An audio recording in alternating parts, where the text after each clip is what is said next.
Je m'appelle Julien, j'ai 35 ans et ma femme a 28 ans, nous sommes mariés ça fait 3 ans. J'ai rencontré ma femme pendant qu'elle faisait son commerce de chaussures, moi j'avais une boutique de pagne. Belle et attirante malgré ce soleil sur lequel elle était constamment, je n'ai pas pu résister et je me suis aventuré.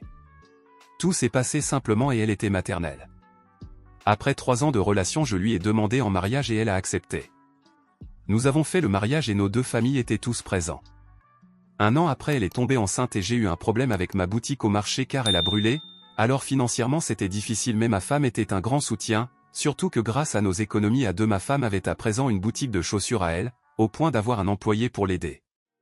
3 ans plus tard l'enfant a commencé l'école et la femme se battait énormément pour s'occuper seule de l'enfant, puisque j'étais toujours en train de me débrouiller pour relancer mon business. Ce n'était pas facile d'avoir encore un énorme capital pour me remettre sur pied, pire encore la place de ma boutique avait été achetée par quelqu'un d'autre. Sincèrement ma femme a toujours été l'exemple parfait de la femme, car malgré ma pauvreté, elle n'a jamais écouté les conseils de ses copines qui lui disaient de me laisser tomber. Pendant les congés de Noël dernier, mon petit frère appelé Luc âgé de 30 ans, est arrivé au pays pour veiller à la construction de ses bâtiments. Il a préféré rester chez moi, puisque c'est moi qui m'occupais de veiller à ses bâtiments à son absence. Tout s'est bien passé les premières semaines, jusqu'à ce que Luc m'annonce qu'il va à présent aller rester à l'hôtel, chose dont je n'ai pas compris. Lorsque je lui demande la raison, il prétend qu'il veut me laisser seul avec ma femme car il se sent un peu de trop, et puis qu'il a envie de s'amuser avec les filles au pays. Moi je lui proposais que pour s'amuser il peut bien prendre une chambre pour 2 heures et puis revenir le soir, mais bon après d'insistance il n'a toujours pas accepté et est allé à l'hôtel.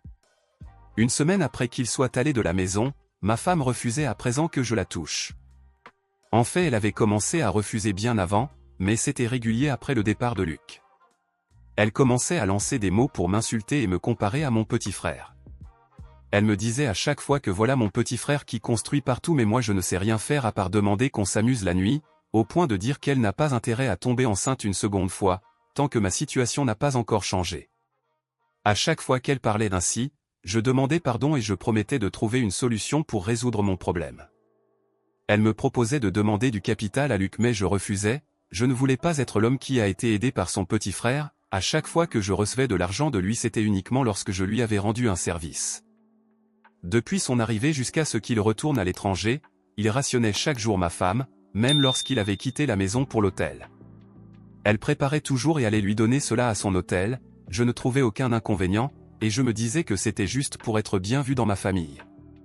Une soirée j'ai proposé qu'on parte ensemble là-bas donner la nourriture, et elle a refusé de façon catégorique. Je ne comprenais plus mon épouse, je me demandais quand est-ce qu'elle a changé autant, cette femme qui était toujours respectueuse envers moi malgré tout. J'ai eu ma réponse lorsque je suis allé brusquement une matinée chez Luc. Je cogne et il met du temps à m'ouvrir, lorsque je suis entré, ma femme était cachée mais j'ai aperçu sa chaussure en dessous du lit, alors je me suis mise à la chercher dans tout l'appartement jusqu'à la retrouver toute nue dans la penderie. Énervé je suis parti. Je précise que c'était à 2 jours du départ de Luc, et il avait fait presque 3 mois au pays. Après cette scène, elle m'a retrouvé à la maison en pleurant et en me demandant pardon, qu'elle voulait juste soutirer assez d'argent à mon frère pour m'aider à ouvrir ma boutique, puisque moi je refusais cette aide. Mon petit frère par contre me demandait pardon au téléphone en m'avouant qu'il est tombé amoureux de ma femme, et qu'il n'a pas voulu cela. Par honte, je n'ai pas alerté le reste de la famille dans cette histoire, après le départ de Luc, ma femme, qui vivait toujours à la maison parce que je ne voulais pas non plus que sa famille entende cette histoire, elle constate qu'elle est enceinte et c'est l'enfant de Luc. À cause de ses problèmes de santé, un avortement était risqué pour sa vie, alors étant étouffé à cause de cette trahison, j'ai raconté toute l'histoire à la famille et je me suis séparé de ma femme. Elle est retournée en famille, Luc s'occupait de son enfant et moi du mien. Luc aimait vraiment ma femme alors qu'elle non, elle ne voulait qu'à son argent, il lui a même demandé en mariage et elle a refusé. Ma mère a promis de renier Luc s'il essayait de se marier avec elle. 3 ans plus tard j'ai rencontré une nouvelle fille, qui a même investi dans ma boutique de pagne et nous nous sommes mariés. Un jour ne passe sans que mon ex-femme ne m'écrie pour me demander pardon, mais jamais je ne pourrai lui pardonner, pire encore vivre à ses côtés avec cette histoire dans ma tête. Fin. Julien a-t-il bien réagi d'après vous? Pensez-vous que Luc devait être heureux s'il épousait cette femme? Comment est-ce qu'il songe même à épouser une femme qui a été un jour à son frère?